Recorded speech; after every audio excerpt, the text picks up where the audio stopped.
dulu tenan. Perkencang warudayang wak wong wak wong. Ah lagu lho. Bagong ki ya ngerti dalan ning kayangan ta ya.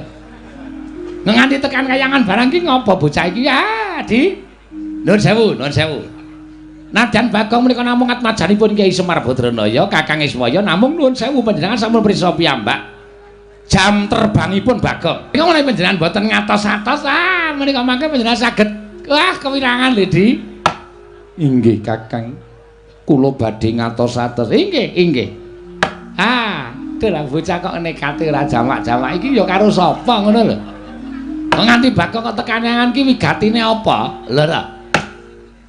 Ponokawan Bagong sawise satata nggonmu ngadhep padha raja sak praptamu Bagong.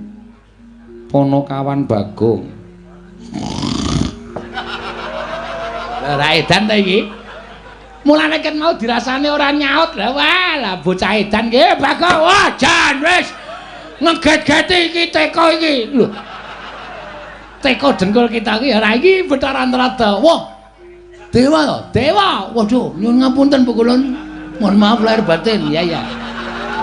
Wah bocah edan ora.